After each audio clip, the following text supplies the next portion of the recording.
فأعوذ بالله من الشيطان الرجيم.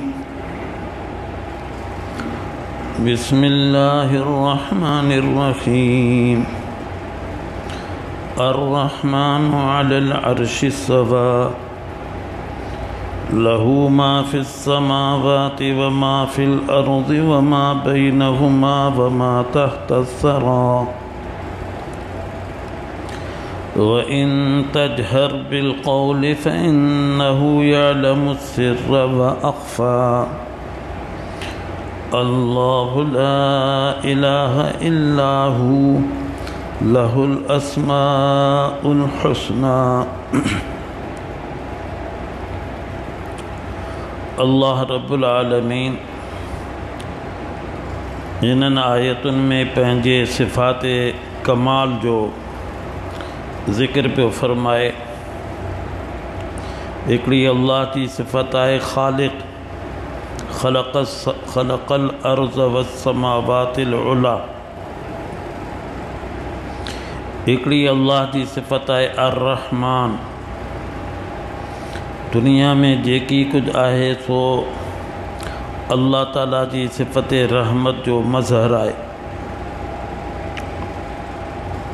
علی العرش استوى ایک اللہ جی صفت ہے تو ہو عرش تے مستوی آئے. استوائے عرش جو لفظ جکو ہے جی کل مو عرض کیو تو متشابہات ماں ہے.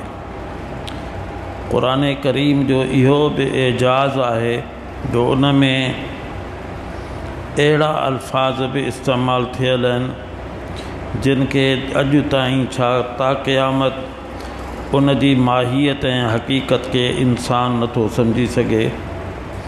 ہاں البتہ جدیں اللہ تعالیٰ چاہیں دو تو پو انسان کے ان جی حقیقت معلوم تھی سکندی. تو اڑن لفظن جی جو مطلب ہوندو آئے تو اسان جو ان تے ایمان ہے تو اللہ تعالیٰ عرش تے مستوی ہے، قائم ہے، لیکن ان جی کیفیت چھا ہے ان کے اللہ پان جانے تو اللہ جی یہ بھی صفت ہے. ایکڑا دنیا جا بادشاہن سے تختن تے وہن تھا چونکہ اساں انہن کے ڈسوں تھا تو انہن جی کیڑے قسم جو تخت ہوجے، سون جو ہوجے، چاندی جو ہوجے، کاٹھی جو ہوجے، ان کے انسان پروڑے سکے تو چھاکان جو ان جے ساموں آئے. اللہ رب العالمین کہ انسان ہنن اکھن سان نتو ڈسی سکے. دنیا جے اندر ان جے کرے جی اللہ کی ماہیت جو ادراک انسان کے نتو تھے اڑے طریقے سان استوائے عرش ان جو بھی ادراک انسان کے نتو تھی سکے. اللہ رب العالمین جی ایکڑی صفت ہے لہو ما فی السماوات و ما فی الارض. ان جی ملکیت ہے جیکی کچھ ہے آسمانن میں جیکی کچھ ہے زمین میں جیکی کچھ ہے انہن جے وچ میں آسمان زمین جے وچ میں جیکی کچھ ہے آلی مٹی جے ہیٹھاں. یا ملکیت با اللہ جی آئے. آسمانن میں چھائے 7 آسمان تو قرآن میں اللہ فرمائے چھڑیا 7 سماوات 7 آسمانن. ان کا پو عرش ہے، پو کرسی ہے. یہ ملکیت با اللہ جی ہے. انہن جی چونکہ انسان پہریں آسمان تے کون پہنچی سگیو ہے بلکہ آسمان کا ہیٹھ تائیں پہ کون پہنچی سگیو ہے. بس ایترو چاہے تو اساں مریخ تے پہتائیوں، شمس تے پہتائیوں، قمر تے پہتائیوں، یہ سب آسمان کا ہیٹھ ہے. تو جدیں پوسی تائیں ہی پہنچی کون سگیو ہے تو پو آسمان جو ادراک ان کے کتھاں تو تھی سگے. پو جے کے قرآن تے عمل تا کن انبیاء علیہ السلام تے انہن ایمان آندو اوہے چون تھا تو ان جی حقیقت آہے آسمان اہن. تو اللہ فرمائے آئے ऐं जेके अल्लाह ते ईमान नथा आणीनि उहे इनकार था कनि, चवनि था आसमान कोन्हे। उन्हनि जे इनकार सां को फ़र्क़ु नथो पए, हक़ीक़त हक़ीक़त आहे। त हिकिड़ो त आहे आसमान, ऐं ॿियो आसमान जे अंदरि बेशुमार शयूं आहिनि। जीअं दुनिया में हिकिड़े पासे आहे इंसान, ॿिए पासे आहिनि माकोड़ियूं। माकोड़ियूं जेके आहिनि से बि इंसान खां मथे आहिनि, घणियूं आहिनि। इंसान उन्हनि जो बि सही माना में तइदादु नथो ॼाणी सघे त केतिरो इन्हनि जो तइदादु आहे।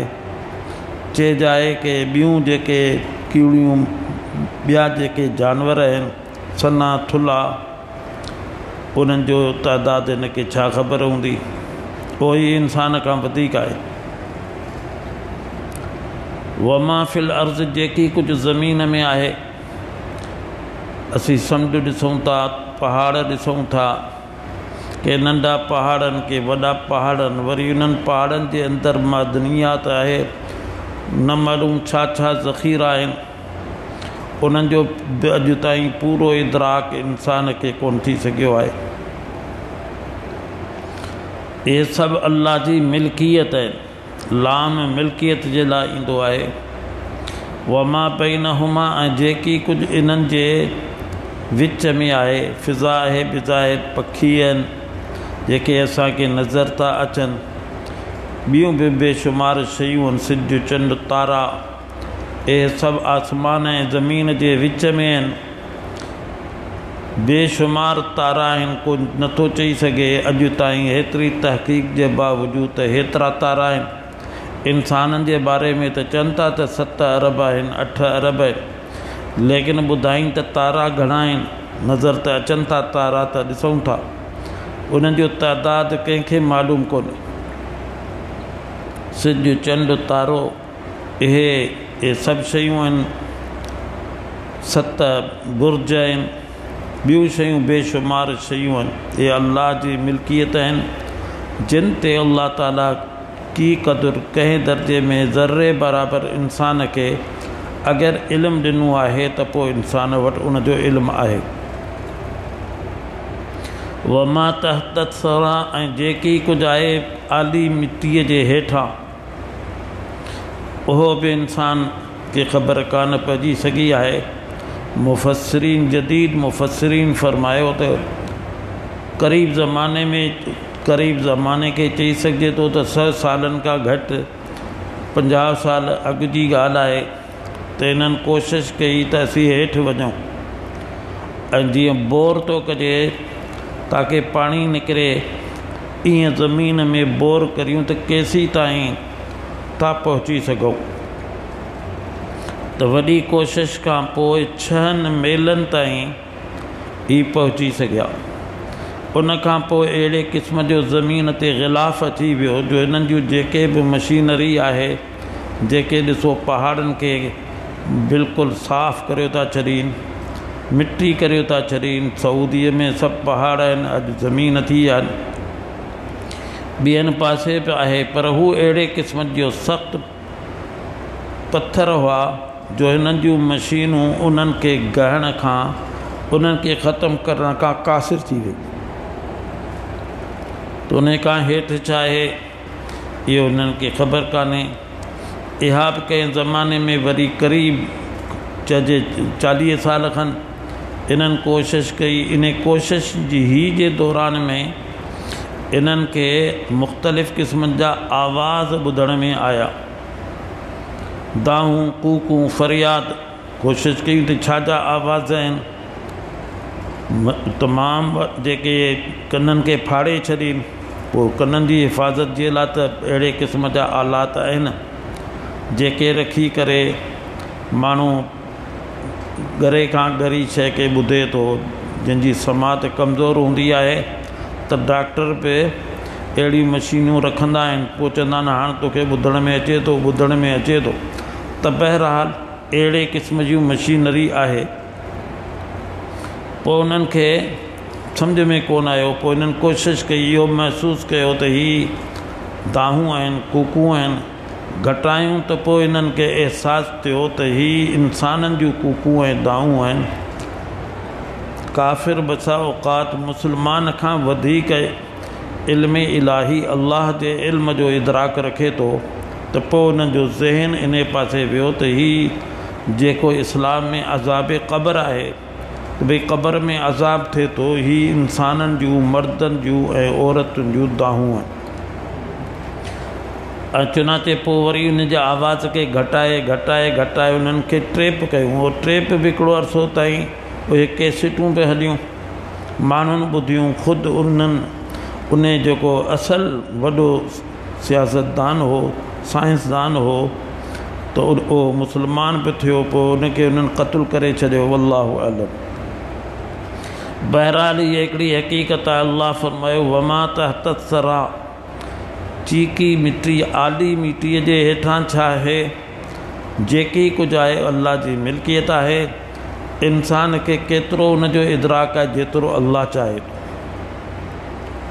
इहे सिफ़ात ज़िक्र करण जो मक़सदु आहे त ही जॾहिं उन अल्लाह जी मख़लूक़ आहे त उनखे उनजो हर वक़्तु इदराक इस्तेहज़ार हुअणु घुरिजे।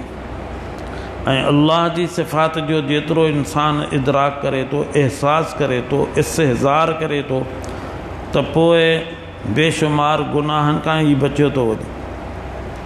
गाफ़िल ही गुनाहनि में पए थो। पोइ गाफ़िल ॿिनि क़िस्म जा आहिनि। हिकिड़ो गाफ़िल त उहो आहे जेको हर वक़्तु गाफ़िल आहे, ऐं ॿियो उहो आहे कंहिं टाइम ते गाफ़िल कोन्हे, बेदार आहे, नमाज़ में आहे, कंहिं नमाज़ जे कुझु हिसे में आहे, त पोइ हुन खां उहे नाज़ेबा अणवणंदड़ हराम नाजाइज़ हरकतूं नथियूं थियनि। पर जॾहिं ही गाफ़िल थियो थो वञे, कमरे में आहे, घर में आहे, ॿाहिरि आहे, या बसा औक़ात मस्जिद में आहे, या चाहे नमाज़ में आहे, त पोइ हिन खां इहे हरकतूं थियनि थियूं जेके अल्लाह ताला जे सिफ़ात जे ख़िलाफ़ु आहिनि, अदब जे ख़िलाफ़ु आहिनि। त अल्लाह जेको मुंहिंजो ख़ालिक ऐं मालिक ॾिसे पियो मूंखे, मुंहिंजे हिननि शयुनि जो हुनखे इदराक आहे, पोइ बि आउं बेशर्म थी इहे कमु करियां पियो। पीउ ॾिसे पियो त किथां पुट खे हिमत थींदी नाज़ेबा हरकतुनि जे करण जी। ही उहे सिफ़ात आहिनि। अल्लाह आख़िर में फरमायो व इन तजहर बिलक़ौल, ऐं अगरि अवां ॻाल्हि खे ज़ोर सां चओ, जंहिंजो मतिलबु आहे या आहिस्ता चओ, का बि शइ उन खां मख़फ़ी न आहे। फ़इन्नहु यअलमु सिर्र व अख़फ़ा, बेशक हू ॼाणे थो सिर खे ऐं उन खां ख़फ़ीअ खे। सिर चइबो आहे ॻुझी शइ खे, ॻुझ खे जेको इंसान खां ॻुझ आहे। अल्लाह जे लाइ त सभु बराबरनि जी हथ जूं लकीरूं आहिनि, लीकूं आहिनि, वाज़े आहिनि। इन खां बि वधीक अल्लाह ताला खे हर शइ जी ख़बर आहे। इहो ॻुझ आहे असांजे एतबार सां। फ़इन्नहु यअलमु सिर्र, जेके ॻुझियूं शयूं तव्हांखे नज़र नथियूं अचनि, अल्लाह उनखे ॼाणे थो। व अख़फ़ा, ऐं बल्कि जेके इन खां बि वधीक मख़फ़ी आहिनि, उन्हनि खे बि अल्लाह ॼाणे थो। उलमा किराम फरमायो त सिर मां हिते मुराद आहे जेका शइ इंसान जे दिलि में आई, वसवसा अचनि था, ख़्यालात अचनि था, अल्लाह उनखे ॼाणे थो। ही सोचे पियो, ख़्यालु पियो करे, अञा कंहिंसां उनजो इज़हार कोन कयो अथसि, पंहिंजे ज़ुबान ते बि अञा उनखे कोन आंदो अथसि, पर दिलि में आहे, त इनखे सिर चइबो आहे। इनखे बि अल्लाह ॼाणे थो। व अख़फ़ा जो मतिलबु इहो आहे त जेका शइ अञा हिन जे दिलि में वसवसे जे दर्जे में बि कान आई आहे, सुभाणे छा कंदो हिनखे कहिड़ी ख़बर। हिकिड़ियूं त शयूं ठीकु आहे, हिन जे मामूलात में ड्यूटीअ ते वेंदो, मानी खाईंदो, फलां कंदो, लेकिन केतिरियूं सारियूं शयूं रोज़ाना इंसान अहिड़ियूं थो करे जंहिंजी अॼु हिनखे ख़बर कान्हे, सुभाणे पवंदी ख़बर। त अख़फ़ा मां मुरादनि उहे शयूं जेके हिनखे अञा मालूम कोन थी वञे, सुभाणे ॼाणंदो, परीहं ॼाणंदो। अल्लाह उन खां बि वाक़िफ़ु आहे, उनजो बि आलिम आहे। उन जो सिफ़त इल्मु एतिरो मुहीत आहे। ॿुधाइण जो मक़सदु आहे त तव्हां चाहे वलो कुंतुम फ़ी बुरूजिन मुशय्यदा, किथे बि लिकी करियो, का शइ उन खां मख़फ़ी कान्हे। केतिरो बि लिकायो पर उहा शइ लिके नथी। इहो अहसासु ॾियारण जो मक़सदु आहे त अल्लाह जो इल्मु एतिरो मुहीत आहे त बाक़ी ॿियनि जो इल्मु उहो त जेको साम्हूं ईंदो उन जे मुताबिक़ आहे, या जेको ॿियो ॼाणाईंदो अल्लाह जेको ॼाणायो उहो हूंदो। इन जे करे अंबिया अलैहिस्सलाम जो इल्मु चाहे पूरी उम्मत खां वधीक हूंदो आहे, ऐं आका सल्लल्लाहु अलैहि वसल्लम तमामु उम्मतुनि खां आलम आहिनि। लेकिन उन जे बावजूदु चइजे त आलिमुल ग़ैबि व शहादा कोन आहिनि, बल्कि आलिमुल ग़ैबि व शहादत हुवर रहमानुर रहीम। तिल्क मिन अंबाइल ग़ैबि नूहीहा इलैक मा कुन्त तअलमुहा अंत वला क़ौमुक मिन क़ब्ल हाज़ा फ़स्बिर इन्नल आक़िबत लिल मुत्तक़ीन।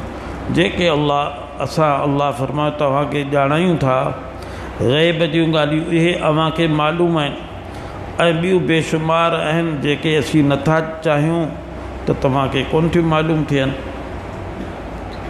हर शइ ज़र्रे पुर्ज़े खे ॾिसे बि अल्लाह तो, ॼाणे बि अल्लाह तो, ऐं हर वक़्तु ॼाणे थो, ऐं बिना वास्ते जे ॼाणे थो।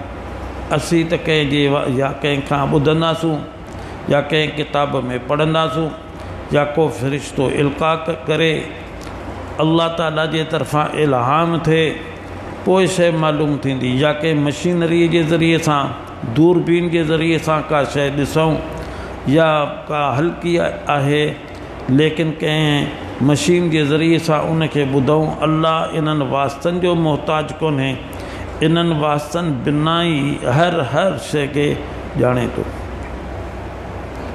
ई सूफ़िया किराम जेको चवंदा आहिनि त लतीफ़ा 6 आहिनि 7 आहिनि, क़ल्बी आहे, सिर्री आहे, ख़फ़ी आहे, अख़फ़ा आहे, रूही आहे, सुल्तानुल अस्कार आहे वग़ैरह। हिन आयत में जो उन्हनि सां ताल्लुक़ न आहे। क़ुरान करीम में अल्लाह ताला बार बार ज़िक्र फरमायो आहे उज़्कुरुल्लाह, या आका सल्लल्लाहु अलैहि वसल्लम जे मुतालिक़ अचे थो त पाण हर वक़्तु ज़िक्र कंदा हुआ, लेकिन इन मां मुराद इहो ज़िक्र कोन्हे। ही जेके बि लताइफ़ आहिनि इहे उलमा किराम बाद में तहक़ीक़ सां तजवीज़ कया आहिनि, वरना क़ुरान ऐं सुन्नत में सराहतन इन्हनि जो ज़िक्र कोन्हे, ऐं सहाबा खां अहिड़ी शइ मनक़ूल कान्हे। इहो ई आहे जीअं जदीद दौर में इलाज जे तौरु अहिड़ियूं दवाऊं अची वियूं आहिनि जेके पहिरीं कोन हुयूं, अहिड़ा तरीक़ा अची विया आहिनि जेके पहिरीं कोन हुआ। सूफ़िया किराम, उलमा, रब्बानीन, ये इंसान जे दिल के दुरुस्त करण जे लाइ त इंसान जी दिल दुरुस्त थिए ऐं हर वक़्तु हिनखे अल्लाह जो इस्तिहज़ार थिए त पोइ क़ुरान में ज़िक्र जो आहे त अल्लाह जो ज़िक्र करियो, तस्बीह पढ़ो, तहलील पढ़ो, सब्बिह बिहम्दि रब्बिका क़ब्ल तुलूइ शम्स व क़ब्ल ग़ुरूबिहा। लेकिन सूफ़िया किराम इहा महिनत कई त ही जीअं ज़बान आहे त बिज़ाहिर इहो बि हिकिड़ो चम आहे, पर अल्लाह इनखे गोयाई ॾिनी आहे अहिड़े तरीक़े सां चूंकि दिलि बि धक धक करे थी त जीअं मशीनरी हलंदी आहे, गाॾी हलंदी आहे, 6 पैसा नंढे हूंदे असीं ॿुधंदासीं त ईअं लॻंदो त ॼण त उहा 6 पैसा 2 पायूं, हालांकि मशीन मां ईअं त कोन थींदो आहे, पर दिलि में बि चूंकि धक धक त थिए थी न, रॻूं आहिनि उन्हनि ते हथु रखो, धक धक थिए थी। हिननि कोशिशि कई त इहो ई तसवुरु करे त इन धक धक मां अल्लाह अल्लाह अल्लाह पियो अचे। अहिड़े तरीक़े सां जेको सिर आहे इहो वरी क़ल्ब जे हिन पासे आहे त हिते बि रॻ आहे, इहा बि धक धक करे थी, ख़फ़ी आहे उन जे मथां आहे, अख़फ़ा विच में आहे, इहे रॻूं आहिनि असल में, या सुल्तानुल अस्कार मथे आहे, या अञा बि بھئی ہر وار ماں ہر انگ ماں اللہ جو नारो निकिरे इहा हिकिड़ी मश्क आहे। मुसलसल जॾहिं मश्क कबी आहे त पोइ इहो अहसासु थींदो आहे त वाक़ई इन्हनि मां अल्लाह जो इस्म निकिरे पियो, त इहा उन्हनि जुहद कयो, महिनत कई, पंहिंजे मुतालिकीन खे आगाह कयूं ताकी उहे बि इन में सरशार रहनि। बाक़ी मनसूस इहे शयूं कोन आहिनि। को चए त इहे लताइफ़ मनसूस आहिनि, क़ुरान ऐं सुन्नत में आहिनि, अहिड़ी शइ कान्हे। हिते मक़सदु के सिर ऐं अख़फ़ा मां इहे हालतूं मुराद थी सघनि थियूं, उन्हनि खे ई लफ़्ज़ शामिल आहे। सिर जेको ॻुझी शइ आहे, ॻुझ मां मुराद आहे, हिन ॿियनि ते मख़फ़ी कई आहे, हीउ सोचे पियो, हीउ ख़्यालु करे पियो, ऐं अख़फ़ा जो मतिलबु आहे हीउ अञा उनजो ख़्यालु करे कोन सघियो, हीउ कंदो सुभाणे या परीहं, ऐं अल्लाह खे पहिरीं मालूम आहे। आख़िर में अल्लाह फरमायो अल्लाहु ला इलाहा इल्ला हू, अल्लाह आहे, नाहे को माबूद मगर उहो ई, नाहे कोई इबादत जे लाइक़ु मगर उहो ई, को बि माबूद कोन्हे, को बि हाजत रवा कोन्हे, को बि मुश्किल कुशा कोन्हे, को बि कारसाज़ कोन्हे, को ॾातार कोन्हे, को दाता कोन्हे। इहे सभु माण्हुनि पंहिंजे तरफ़ां ईजाद कया आहिनि। हिते असां वटि चूंकि हिंदू मत घणी रही आहे, उहे बुतनि जे बारे में जेके तसवुरात रखनि था उहे ओतिरा या उन जे मुशाबे या उन जे क़रीब ई मुसलमान चूंकि अल्लाह रब्बुल आलमीन जे सिफ़ात ते ग़ौर करे कोन थो, उन सां गहरो ताल्लुक़ु लॻाए कोन थो, त पोइ उहे शयूं जेके हिंदुनि पंहिंजे बुतनि जे बारे में सोचियूं हुयूं, अहिड़े क़िस्म जूं या उन जे मुशाबे या उन जे क़रीब उन्हनि औलिया किराम जे बारे में तजवीज़ कई वञे, वरना अल्लाह इन्हनि सभिनी शयुनि जी नफ़ी करे छॾी। पहिरीं कलमे में बि ला आहे, ला इलाहा नफ़ी करियो, को हाजत रवा कोन्हे, को मुश्किल कुशा कोन्हे, को कारसाज़ कोन्हे, को ॾातार कोन्हे, इल्ला हू सवाइ उनजे अकेलो अल्लाह आहे। हू वाहिद जो सीगो आहे। ही सूफ़िया किराम हू जो विर्द बि कंदा आहिनि, हू जो मुराद हू आहे। मक़सदु इहो आहे त हिन जे दिलि में अल्लाह जी ज़ात रचिजी वञे, बसिजी वञे। ही ज़िक्र बि कनि था, पोइ बि हिन ग़ैरुल्लाह खे उहा हैसियत था ॾियनि जेका बुतनि खे हू था ॾियनि, ऐं या अहिड़ी जेके शाइबो बि थो थिए त अल्लाह जूं सिफ़तूं पंहिंजे बुज़ुर्गनि में, पंहिंजे जिन सां हुनजो ताल्लुक़ु आहे, उन्हनि में इहो तसवुरु था कनि, जेका सरासर गुमराही आहे। गुमराही हितां ई फैली आहे। शैतान को वांदो ईअं त कोन्हे वेठो, उनजो इहो कमु आहे। हू पहिरें ॾींहं खां कसम खणी आयो आहे त मूंखे हिननि खे गुमराह करिणो आहे। जहिड़ो हुनजी हैसियत हूंदी उन जे मुताबिक़। अल्लाहु ला इलाहा इल्ला हू, अल्लाह आहे, नाहे को माबूद मगर उहो ई। हर शइ जी नफ़ी थी वई, इलाह में हर शइ जी नफ़ी थी वई। ला इलाहा, को इलाह कोन्हे सवाइ अल्लाह जी। त हमेशह पहिरीं नफ़ी कबी आहे। पहिरीं घरु धोइबो आहे, पोइ ख़ुशबू लॻाइबी आहे। हिन क़ल्ब में बि पहिरीं ग़ैर निकिरे त सही न। ज़बान सां त विर्द करे पियो, पर ग़ैर निकिरे ई कोन पियो। ग़ैरनि खे विहारे वेठो आहे, उन्हनि खे कढे पहिरीं। घरु पहिरीं साफ़ु कबो आहे। इन्हनि ग़ैरनि खां दिलि खे पाक करे पोइ अल्लाह ईंदो, पोइ अल्लाह समाइजे थो। इहा हदीस क़ुदसी आहे त हैरत आहे। अल्लाह फरमायो त आऊं नथो समायां मगर मोमिन जे दिलि में। केतिरो अल्लाह अज़ीम, केॾो वॾो, लेकिन उहो पंहिंजे शान जे मुताबिक़ समाइजे थो। उन जी माहियत ऐं कैफ़ियत खे इंसानु नथो ॼाणे, लेकिन उहो तॾहिं थींदो जॾहिं ग़ैरनि खे कढी छॾी। पर दिलि में ग़ैर वेठा आहिनि, माशूक़ वेठा आहिनि, त पोइ हक़ीक़ी माशूक़ त अल्लाह आहे, उहो कोन ईंदो। इहा कैफ़ियत अल्लाह असांखे नसीब फ़रमाए। लहुल अस्माउल हुस्ना, अल्लाह जा आहिनि पाकीज़ा नाला। अस्माए हुस्ना, 99 नाला क़ुरान जे शुरू में अचनि था। حدیث میں جو مفہوم آئے جيڪو ان جو احساس کرے تو ان کے پڑھے تو ان جی اللہ تعالیٰ کھان پوءِ جيڪا گھرے اللہ ان کے عطا کرے تو لہ الاسماء الحسنى ان جے لا پاکیزہ نالا آہن سٹھا نالا آہن اللہ جا عظیم نالا آہن اُہے سب نالا معنی دار آہن ہکڑی معنی تے انہن جی دلالت ہے جبار اسی سمجھوں دا جبار معنی جبر ظلم کرن وارو جبار اصل میں چبو ہے بھگل ہڈی کے درست کرن وارو تو بھگل دل کے درست کرن وارو اللہ ہے جبار اللہ جی صفت ہے تو وہ نالا اللہ جا اے عظیم شان ہیں یہ کہ کہیں نہ کہ خاص معنی تے دلالت تا کن انہوں جو اگر استحضار کرے اللہ کے باڈائے جے اللہ جے نالن جو ذکر کجے تو تمام مؤثر تھے تو اللہ تعالیٰ اساں کے ان جی توفیق عطا فرمائے وآخر دعوانا ان الحمدللہ رب العالمین الحمدللہ رب العالمین والعاقبۃ للمتقین والصلاة والسلام على سید الانبیاء والمرسلین وعلى آلہ وصحبہ اجمعین ربنا ظلمنا انفسنا وإن لم تغفر لنا وترحمنا لنكونن من الخاسرين ربنا لا تؤاخذنا إن نسينا أو أخطأنا ربنا ولا تحمل علينا إصرا كما حملته على الذين من قبلنا ربنا ولا تحملنا ما لا طاقة لنا به واعف عنا واغفر لنا وارحمنا أنت مولانا فانصرنا على القوم الكافرين وصلى الله تعالى على خير خلقه محمد وعلى آله وصحبه أجمعين آمين برحمته